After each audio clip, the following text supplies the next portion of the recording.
thank you again for attending. So my name is Tracy Gossage, and I will be your program host this evening. Before I introduce tonight's speaker, I wanted to give a big thank you to the many libraries that worked together to make this event happen. This program was co-sponsored by 30 area libraries in order to bring this movie and conversation to you. Tonight's program was also organized with the help of RAIN, Racial Awareness in the North Shore, and TIBA, the Together is a Better Alliance. Both of these multiracial groups promote education and activism on racial justice. You can connect with them by visiting their websites to learn more about future events and opportunities to become involved yourself. Now I'd like to introduce our speakers for this evening. So we have the film's producer and our moderator, Nick Kelso, and then the director, Frances Causey. And so I'm just gonna let you go ahead and take it over, Nick. Thanks so much, Tracy.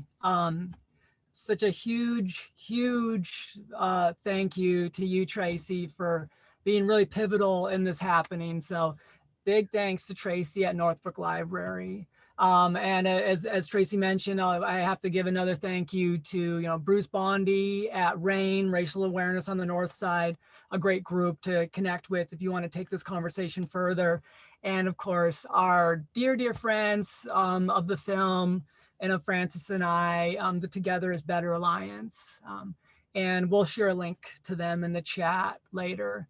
As Tracy mentioned, I'm Nick Kelso, one of the producers at Frances Causey Films, and I'm just so thrilled to be here for this event. And we were just talking before this, this is like a bigger than any red carpet premiere for us. This is really where the rubber meets the road of a documentary like ours, having a real grassroots effort behind it, getting a conversation started, furthering a dialogue that is happening in communities. So we're honored to be here, and such a huge thanks to the 30 Illinois libraries who came together to make this happen.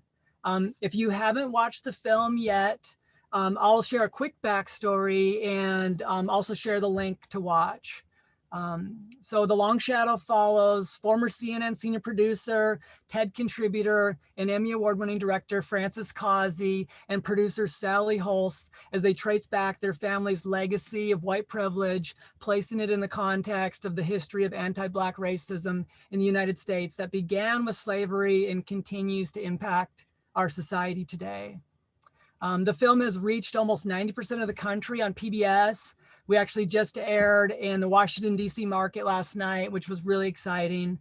We've partnered with dozens of organizations from large corporations like Target to Toyota, as well as just dozens and dozens of incredible nonprofits, faith-based groups, libraries, educational institutions, everyone who is committed to furthering this dialogue and action, working to dismantle white supremacy. The film is also streaming on Canopy and Amazon Prime and available on DVD and as the form of an educational toolkit on our website, thelongshadowfilm.com. But you can watch the film, and I'll drop the link in the chat right now, through Friday if you haven't watched it yet, or after this if you want to share it with someone, right on our link here on our website. So I just dropped the link in the chat. The film, oops, it says Sunday. That should say Friday. I'll drop it again. Sorry about that. But please do, after this, share the film with someone who maybe might need to watch as well. Tracy already did a great job of going over the ground rules for Zoom. Please, what we'll add to that is that don't hold back on any question that you think might be difficult. That's why we're here. That's why the space exists. That's one of the reasons the film was created. So please feel free, and probably others in the room are thinking about it too. And with that, I have the great pleasure of introducing director Frances Causey, who is a former CNN senior producer, TED Fellow, Emmy Award-winning documentary filmmaker and journalist, and director of many projects, including, of course, The Long Shadow and Is Your Story Making You Sick, as well as the New York Times critics pick Heist, Who Stole the American Dream. So welcome, Frances. Thanks, Nick, and Tracy and Sharon and Bruce and all of the libraries that made tonight possible.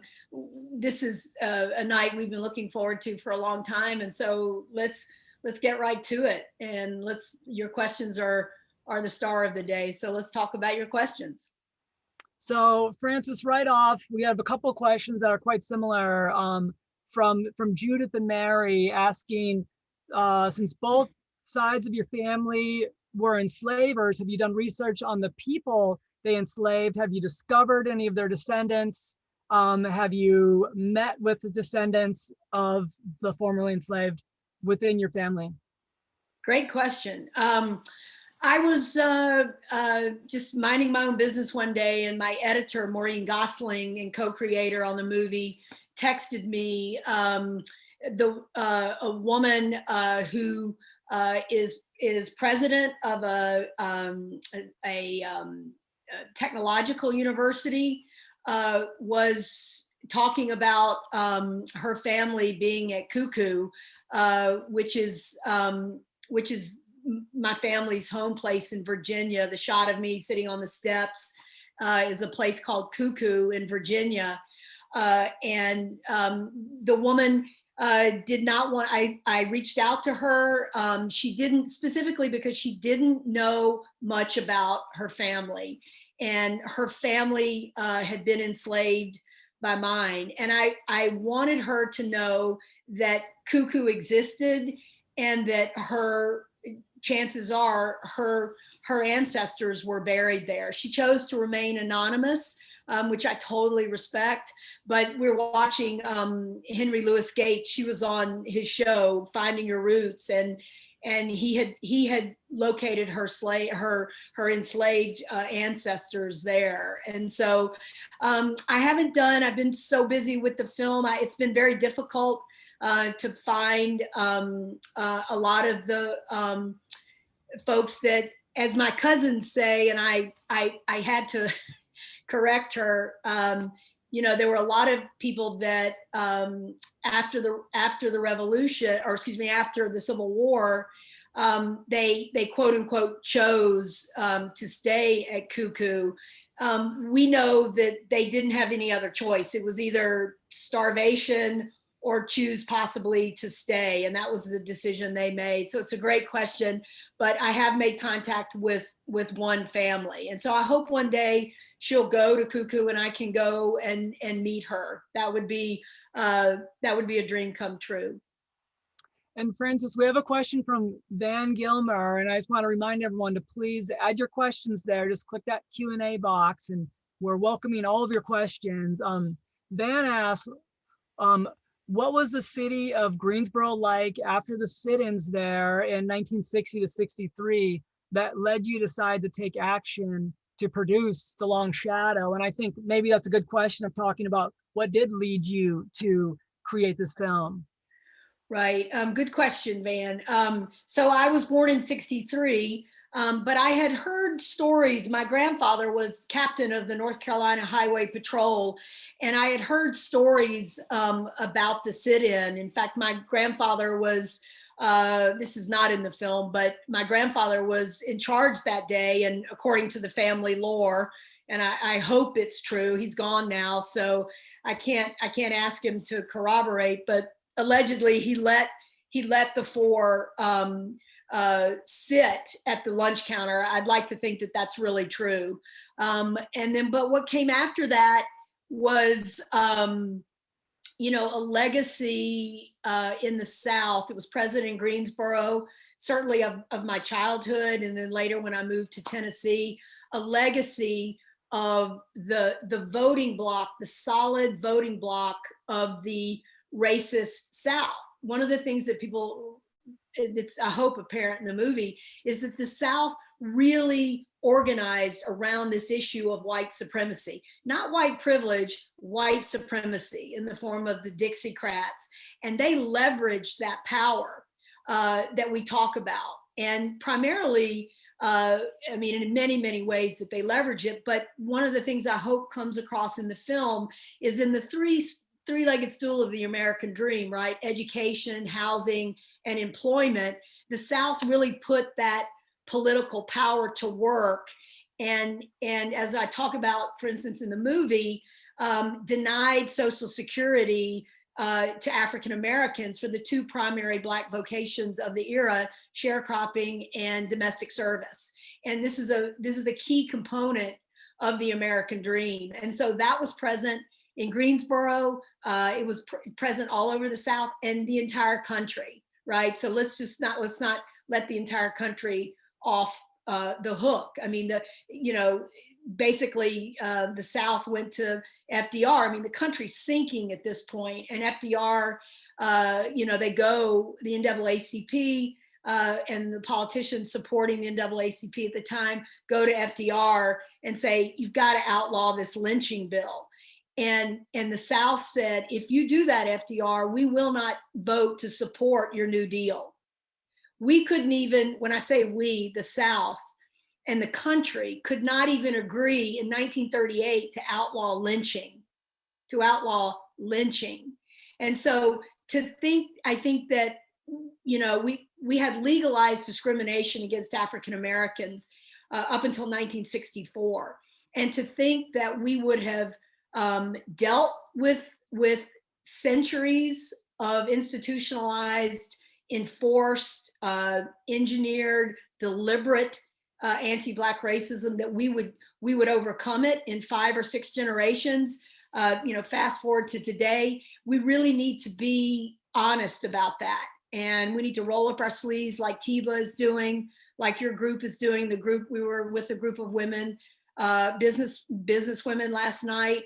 And let's roll up our sleeves and let's make things just for all Americans, and specifically target the African American community with reparations and things like that. And there are many, many things that we can talk about tonight that we can all do.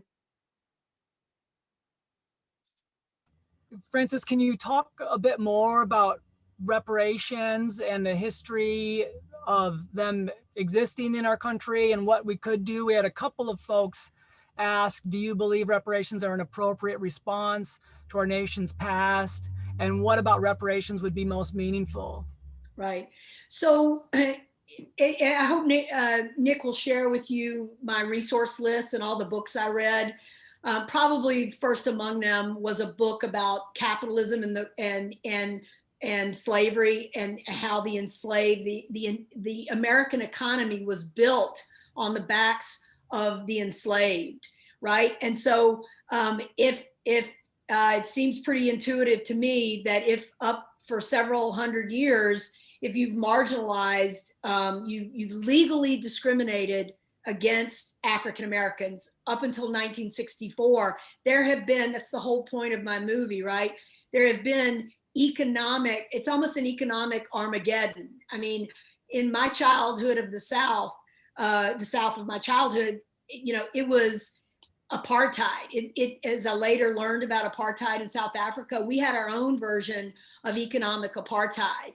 And so if you look very closely and you study what's happened in the African American community as a result of our policies, you see that for every $1 an African American has, a white person has $10. That's median wealth. That is a result of deliberate policy.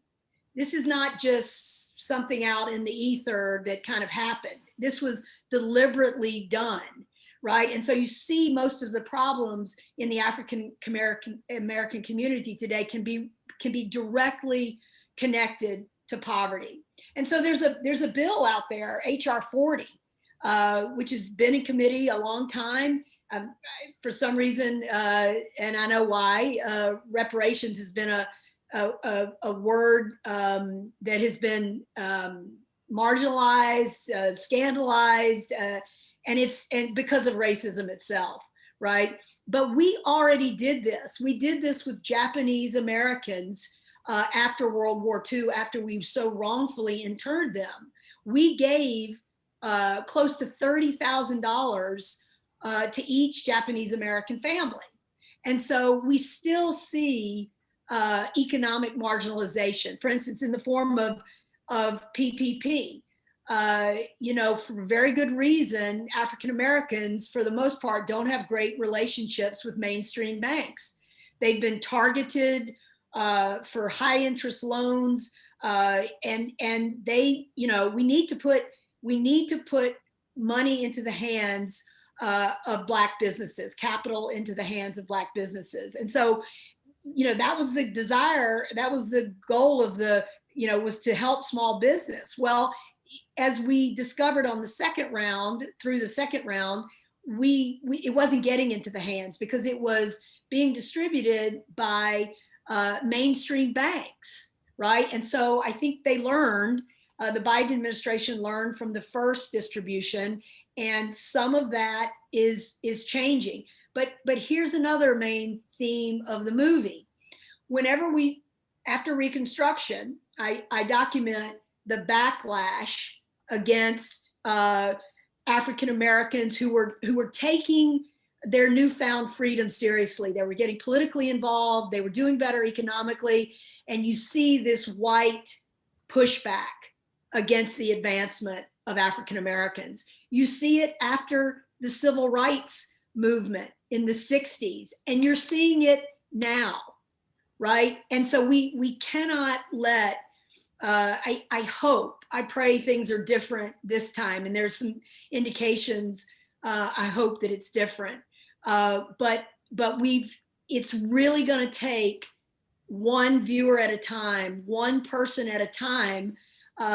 We'll preach to the crowd because we want anybody to see our movies.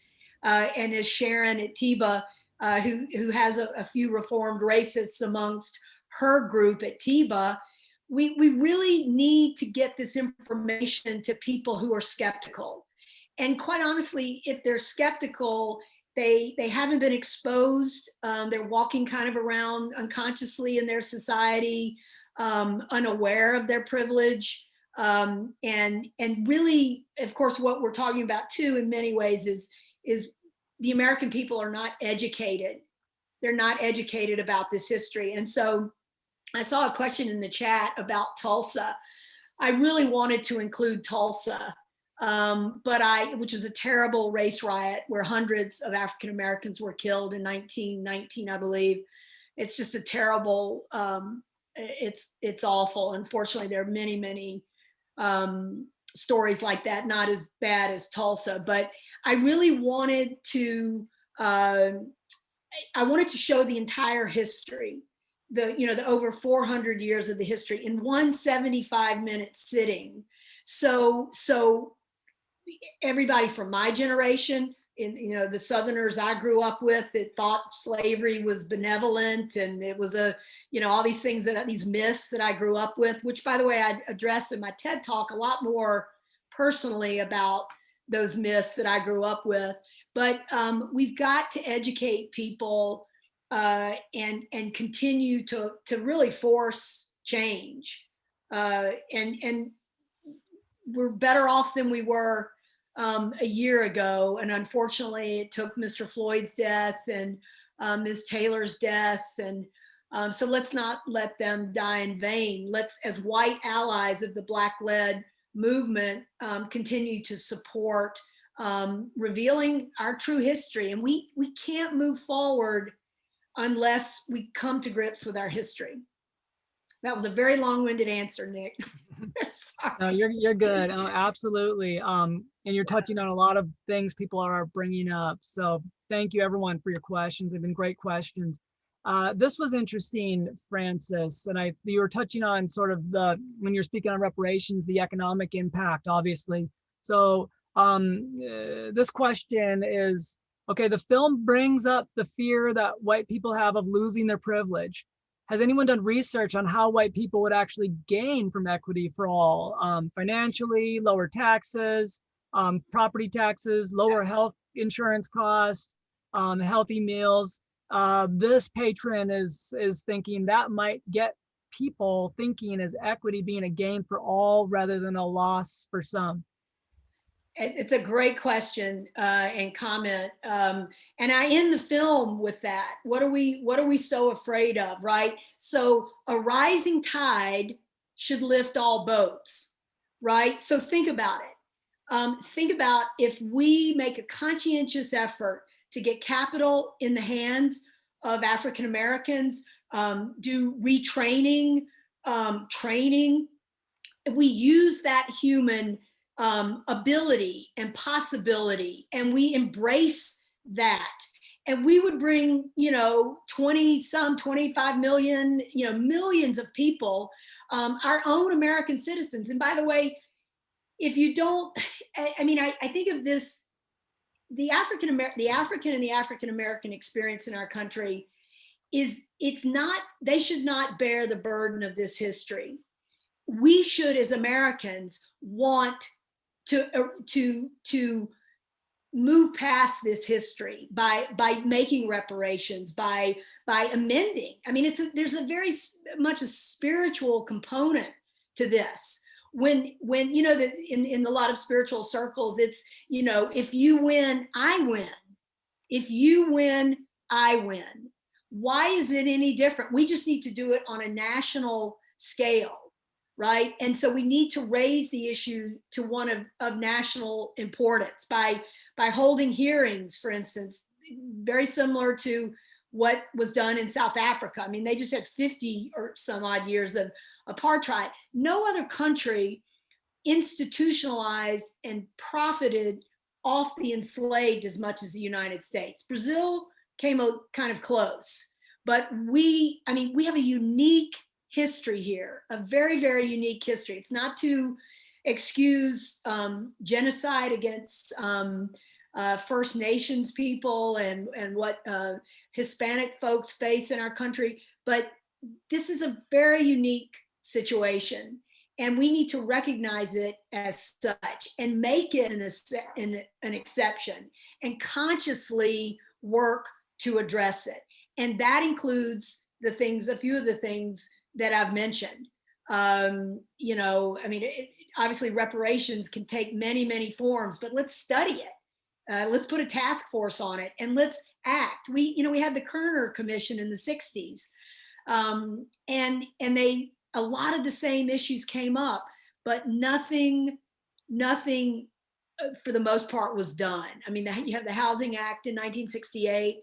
So what we're talking about here is truly changing hearts and minds and policy, but enforcing it, right? So I know the Obama administration had a terrible time trying to enforce housing, fair housing, right? Because what happens is, they gave tax credits to builders to go into lower income, to build Section 8 housing. And obviously the goal is to get better education. Black parents want the same thing that white parents do. It's good, safe education for their children. But what you saw and what you continue to see is the white backlash. Not in my neighborhood. Oh, I'm for that. Oh yeah, I'm for, a rising tide lifts all boats. But when it comes to your neighborhood, it's different. And for the most part. And there was just a bill in Oregon that wanted to make sure that PPP was going into this, into small businesses, small African-American businesses. And, a white group, white-led group sued, saying that it was unconstitutional, that you can't inject race into these issues. Well, for 250 some years, we injected race into everything. And even up to 1964, it was legally okay to discriminate against African Americans. So all of a sudden we're going to say it's not okay to inject race? No, we've got a long way to go. I get fired up about it. So that's another long-winded answer. Rightfully so, right? And I think that's the kind of energy we hope the film inspires, right? And it does, and we can see it happening. So thank you all for your great questions. And I'll say, we need a couple more hours, days, and weeks to really get through all the questions and get to the heart of this. So please consider this a beginning, a jumping off point, right? And I just shared in the chat the 15-minute version of the film along with our free PDF community action guide. So those are a couple of tools you can use after this to have a small group screening of your own, And the community action guide really breaks down the film and the different ways you can use it to have an honest dialogue. So please use those resources. And as I mentioned, we're going to get to as many questions as we can, but there's so many great questions. We might not get to everything. But Frances, a couple of folks asked this, and I wanted to kind of combine these questions. Could you talk about what it means to you to be an anti-racist? And can you talk about how you might explain being an anti-racist to someone who doesn't think white privilege exists, to someone who might be a more challenging person to speak with about this? Right, that's a great question, and one we almost get in every, because I mean, chances are if you're on the Zoom, you're a conscious person, but chances are you have someone in your family or in your world or your business that isn't. And I think the way to approach it is kind of common sense. I mean, just the issue of, for instance, what an African-American mother thinks about on a Friday night when her son goes out, to hang out with friends.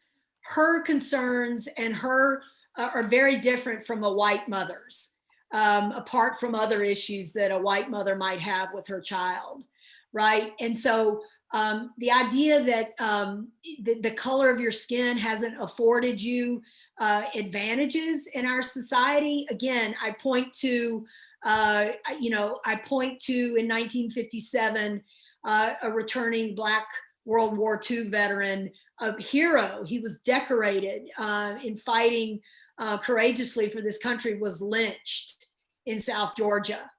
I don't know of any, I'm sure there've been a smattering of white people lynched, but I don't know a lot of white people that were lynched on the scale of 2,500 to 3,000, possibly even more, that have been lynched in our country. So it's not one of the issues, and this is why it's so difficult to get at questions like this, and to is that the white elite, and that's one of the reasons I put Ian Haney Lopez in the book, and I really encourage you to read his book, Dog Whistle Politics. There are politicians that are intentionally stirring up white antipathy against African Americans. They were doing it in the 1700s. I'm sure my family did it. It's like they were told that, and this becomes encoded almost in our family structures, right? In white family structures. No matter how low you get in our society, which is why they had the white overseer, right? No matter how, and they did have Black overseers of the enslaved, but no matter how low you get, we've had this message in our society, you will always be higher than a Black person. And I really wanted, I didn't have room in the movie, but it's like, I really wanted to connect the dots to the 1600s, which is why I talked about the creation of whiteness. You can fast forward to the election in 2020, the presidential election, and the subsequent Capitol Hill riot, right? Because essentially the people that stormed and invaded the Capitol, they feel a loss of something. So there's a lot of psychology here involved. I believe anti-Black racism is actually hardwired into our brains. I haven't done a lot of research on that, but hate can be hardwired into our brains. And so what's happened in our country is generation upon generation upon generation of not dealing with this issue has led to this kind of boil beneath the surface. And I think President Obama getting elected kind of unleashed it. And then it's festered. And until we deal with the infection, the source of the infection, I hope I see it in my lifetime, but it's going to take time. Absolutely. And I'm sure many of you have read Ta-Nehisi Coates, but his great book, We Had 8 Years, really goes deeply into that, right? And speaking of that, speaking of politics, Frances, which is obviously such a big player here, can you speak about the voter suppression efforts underway now in the US, making similar claims because of projection that whites are to become the minority here in sometime around 2045? Right. So again, it's this infection being leveraged on a national political level, and you'll do anything you can. It's really, the math is simple. If you can prey upon those that are impoverished. I was standing in line not a week ago with a man who he had to provide his driver's license to a clerk for something. And he said, I need this to buy I don't know what he was buying at the time. I need this to buy a golf cart, but I don't need it to vote. And I said to him, as I'm prone to do, because I like to make corrective actions right when I see them, what about the person who's so impoverished they don't have a car, or they can't get to the driver's license bureau?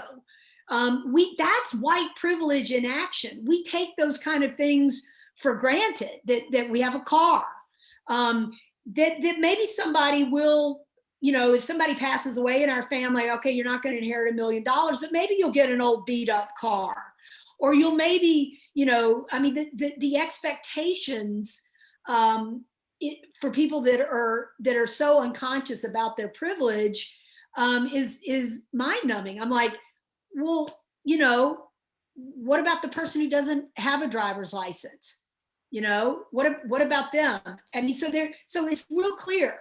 If you saw this, and I say Stacey Abrams for president one day, I just never thought I would live to see Georgia and even North Carolina came close, and my home state of Arizona go blue. And I don't like to inject politics in it, because I really believe in the sanctity of that and each person's vote. But when that process gets distorted, and they're actively pursuing ways to marginalize, to oppress, to take away the vote, I mean, just flat take it away. And so you go after those soft targets, right? People who maybe have a hard time registering to vote. They are homeless, or they have a hard time establishing an address, or so these are deliberate attempts to take away the vote. There's just no question about it. And so there's more and more and more of it, and I imagine we'll continue to see more and more and more of it. Absolutely, and we'll be looking at ourselves and everyone here to do everything we can to fight that. Yes. And Frances, we've had a few questions about education. A couple actually came in via email before the event. Could you talk about education, how it might be changing, if the film is being used in high schools and in middle schools and beyond, and where a change in education might come from? So that's the one of the core issues, right? And again, this was something I wanted to put in the movie but couldn't, so but due to time. But most of and by the way, I didn't want to lose the Nominee Hall story. I didn't want to lose the Canada story, because what those segments represent is, if my uncle and others had chosen not to rewrite the legal code to enshrine slavery, we might have had a more fair and equitable country if we had chosen to abandon slavery. But of course, as I say in the movie, we did, and we doubled down, right? And so you have history textbooks, primarily 7th, I think, through 12, that really don't reflect. And I think this is why my film is so important. It's like it puts in one sitting, you can almost do 10 years of terrible history that you got in junior high or high school. You can reverse it by watching my movie, right? Because so most of the textbooks come out of Texas, and Texas being Texas has really made a campaign to recast slavery. And by the way, I talk about the politicization of the country kind of moving right in my film called Heist, Who Stole the American Dream. I go back to the 70s, and I talk about why politics are the way they are today.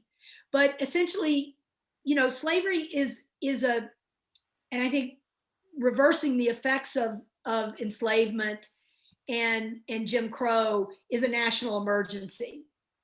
But what we could do, if there are parents in the audience, it's very difficult to get. I tried to get my film into junior high and high schools. I was met, it went all the way up to superintendent level, and this was 3 years ago. You have to remember our movie came out in 2017. But we were met as too controversial.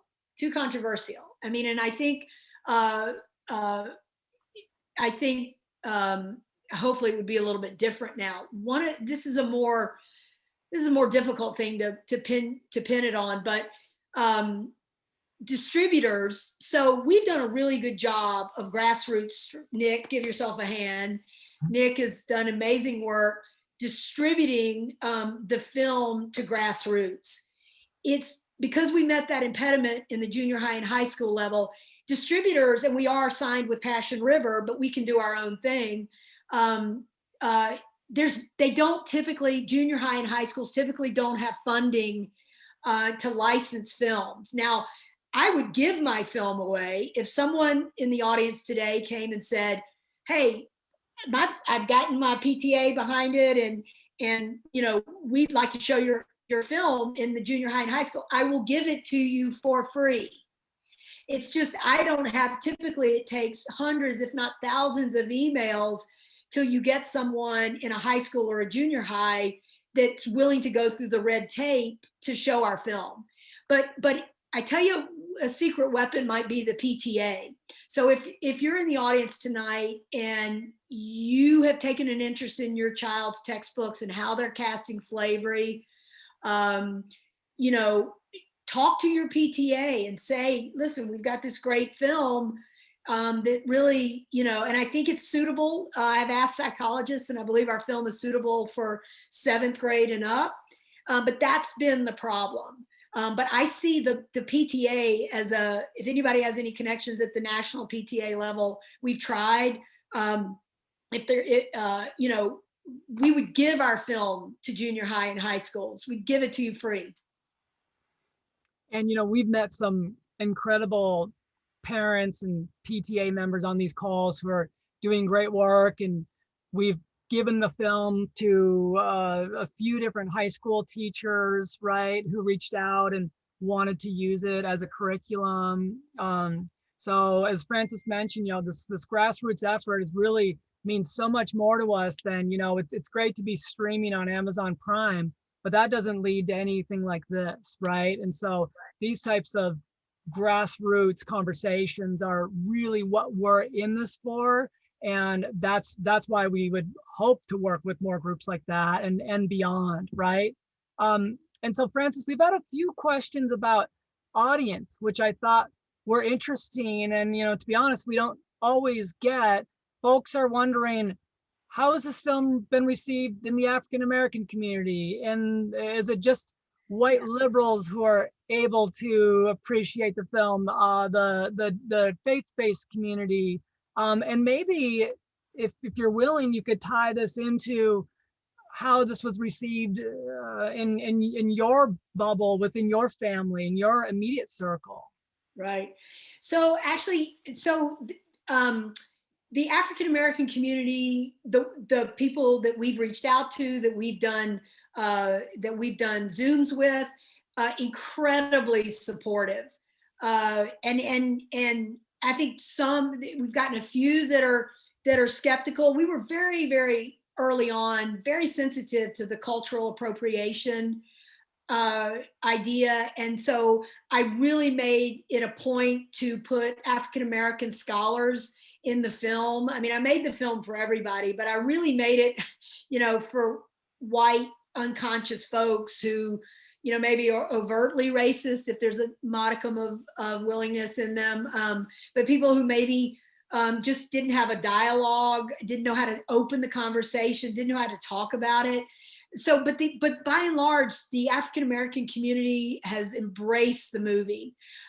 We just did a big Zoom with what was the national sorority, Nick? Do you remember the ladies out of Baltimore? Oh, yeah, I can pull it up. I'm They're blanking I'm sorry to put you on on the the name spot. right now. It's okay. Yeah. But I tell you, the hardest group, the most difficult group was really, really strident white liberals, because they said, oh, I can't show that film. I can't talk about that film because it's a white lady benefiting off of, the African-American experience. And first off, no one is benefiting in terms of financial reward at all. I'll just say that our film is totally nonprofit. If anything, I mean, whatever licensing fees we do make, we typically turn them around to Black Lives Matters and other groups, but are in the process of running the film. So I had the most problem from white groups that were afraid that I was doing something untoward. Whereas with the African American community, they embraced me and said, gosh, it's about time somebody got it, basically. And so the reaction in my family was difficult, honestly. It started out pretty good because they didn't really watch it. They've never quite known what I've done, but it kind of turned nasty and ugly, and that's okay, because I wouldn't change a thing. Sally and I, both, since we were children, were very, very sensitive to the plight of African Americans in the South and in our world. And this was a movie that we had to make. It wasn't a choice. We had to make it. And so we did, and I wouldn't change a thing.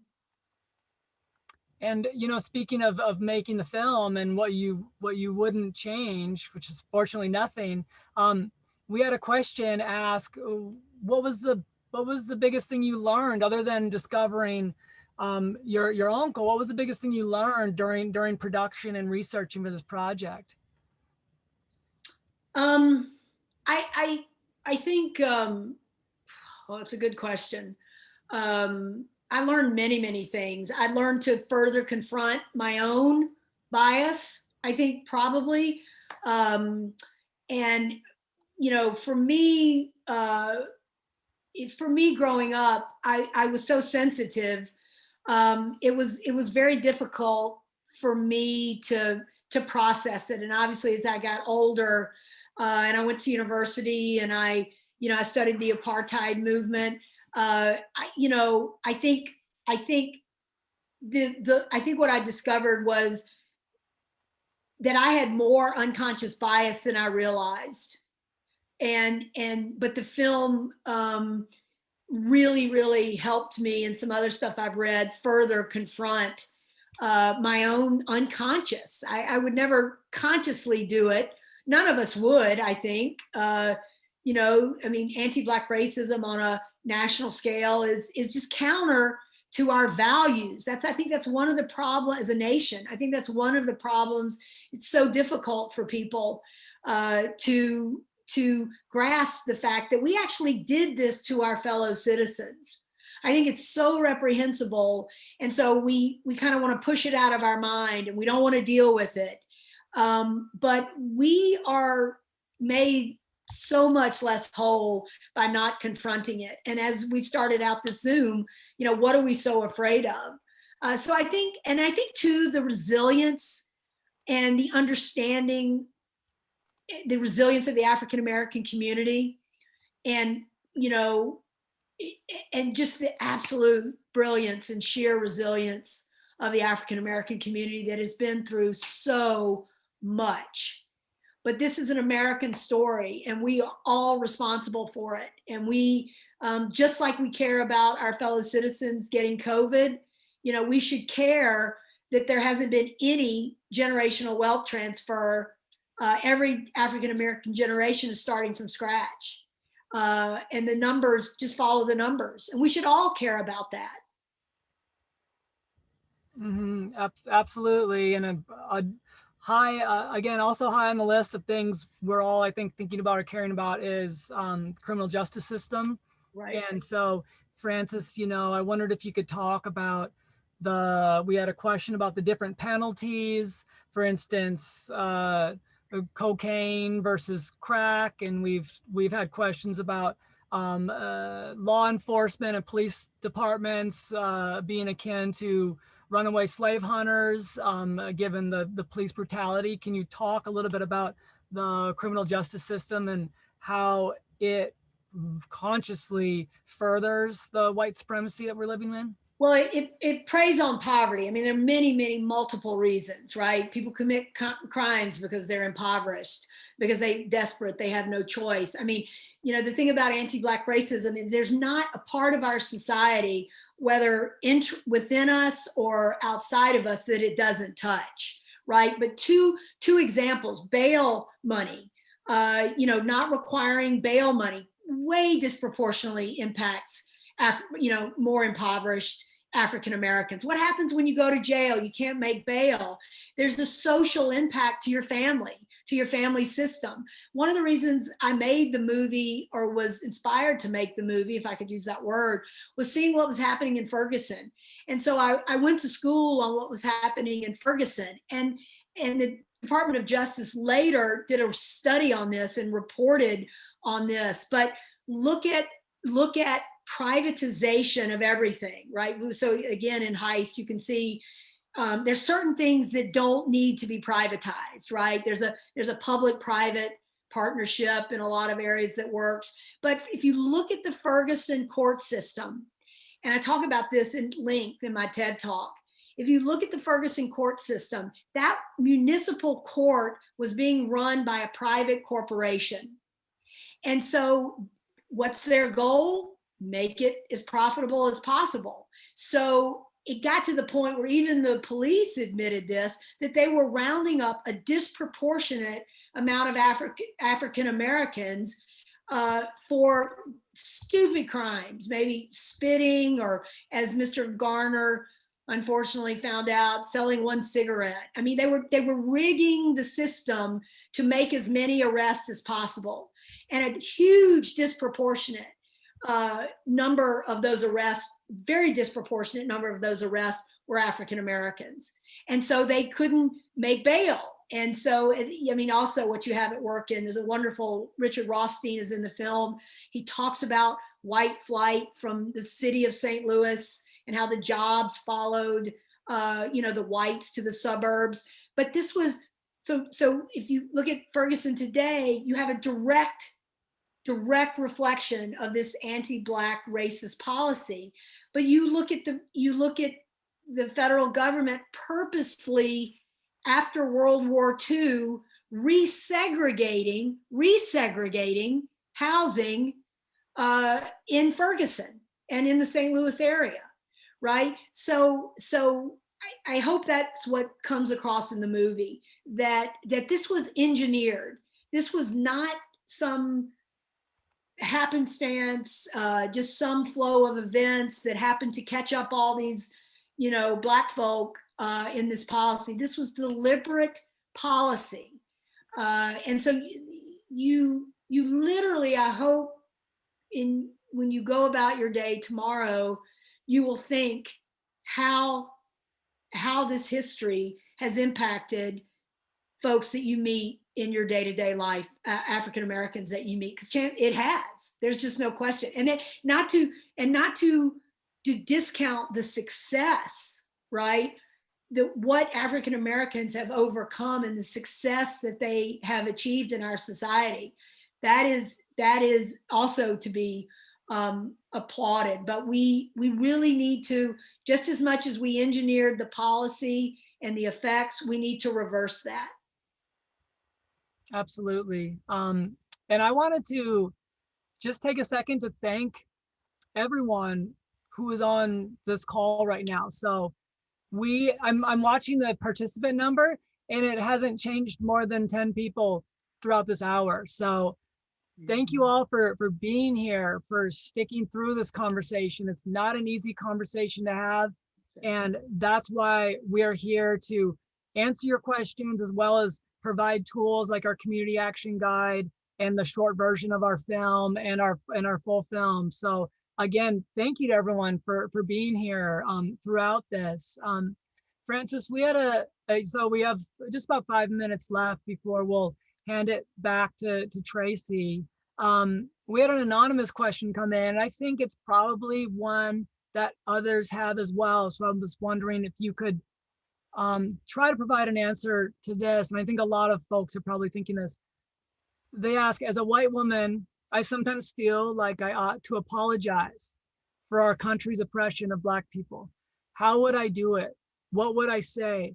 What would be appropriate? You know, we get questions like that a lot, right? Like, what can I do? Can you address that? Right. Yes, apologize.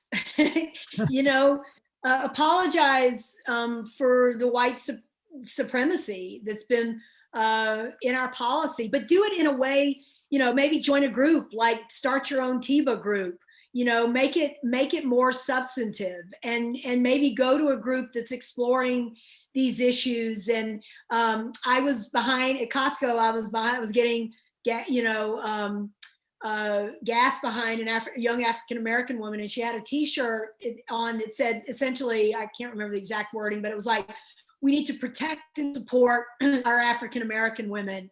And I just said to her, I said, you know, I said, I really like your t-shirt. And I think it was after, it was some incident. I'm a news junkie, so it was something that was in the news. And I said, I'm so happy that it was something that was positive that was happening. And I said, it was relating to that. And I said, you know, I mean, so it was, I'll never see the woman again, you know, but it was like, this was a white woman, you know, who was saying, I see you, right? I see you. And on some level, on a deeper level, you know, by the way I said it, I can't empathize with your pain, but I can sympathize with it, and I can support you by verbally showing my support. Obviously, there are a lot more ways to, on a deeper level, an apology would be great. I mean, you know, it's certainly on a national level, we need to push for that.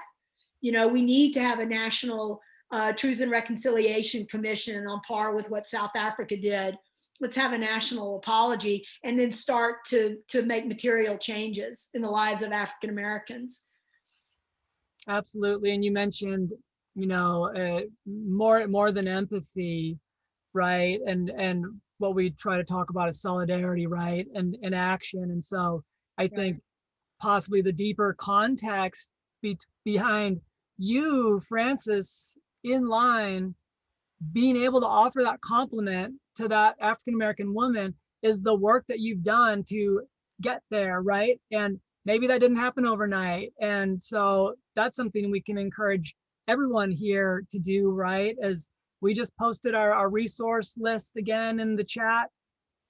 Pick up a book. There's no better time than the present to get started. And yes, it feels daunting to get started, but you have to start somewhere, right? And so pick up one of the books in our resources section, or watch the film if you haven't yet, or share the film. There are concrete things that you can do, and you know, follow the film on Facebook, and that will give you the language to share with others. And I'll put our website here in the chat one more time, and there you can follow us on Facebook. You can sign up for our email list as we do more events like this and get the word out, and you can reach out to us if you run into a roadblock, if you have a question, or if you are thinking, well, I'm thinking I have a group that might want to do something like this. So we want to help you and offer tools. And we hope this can be kind of and just the beginning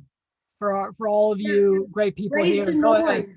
Yeah, raise the noise in your community, but like go to city, county commission meetings, city council meetings, put your voice behind, taking a lot of the tactical gear money in police departments and putting it into getting cops, walking the beats in their communities. I mean, Black families want security and safety like white families do, right? There are many, many ways to make a tangible difference. Absolutely. So with that, I want to, of course, thank you, Frances, for this, and thank everyone here. There's so many great questions that we weren't able to get to, and there are answers for them. Feel free to reach out to us or reach out to your community for answers. And of course, another big thank you to RAIN, Racial Awareness on the North Side. Please look them up and see if you can get involved with them. To our friends at the Together is Better Alliance, that we've shared their link in the chat, to the 30 incredible libraries and library programmers who made this happen, who found room in their schedules and budgets to make this happen, to support the film, really. And what that does is give us more legs to do more work just like this. And of course, last but not least, big thanks to Tracy Gossage at Northbrook Library, who really spearheaded this entire conversation and streaming event. So deepest gratitude to you, Tracy. And I can hand it back to you, Tracy, if you want to have a closing. And with that, I'll sign off. Nick Kelso, producer at Frances Causey Films, and I'll throw our link in one more time. So if you'd like to reach out, please don't hesitate. Great, thank you so much, Nick, great moderation, and Frances, thank you for all your insights. Big thank you to everybody that attended. That was incredible seeing all those Q&A questions come in, and well, I wish we could go for another hour. I know we gotta wrap it up. So just so you all know, you will be getting a link to this recording in a couple of days. When you exit out of the Zoom, there is going to be a short survey. Please, take a few moments to give us some feedback. We really appreciate it. And you can still watch the film. I dropped the link in the chat. That will be up to stream through the end of Friday if you want to see it or revisit. And that website also has the link where you can reach out to Nick and Frances if you have an additional question or a burning one that didn't get answered tonight. All right, so thank you so much, everybody, and have a wonderful evening. Thank you. Take care, everyone. Be safe.